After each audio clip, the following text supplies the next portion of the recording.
Поехали. Охарактеризуйте химическую связь в молекуле аммиака. Для того, чтобы это сделать, нам нужно аммиак нарисовать. А аммиак у нас это NH3.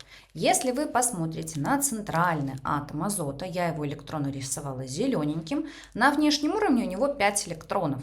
Соответственно, азот имеет пару электронов сверху и 3 неспаренных электрона по бокам.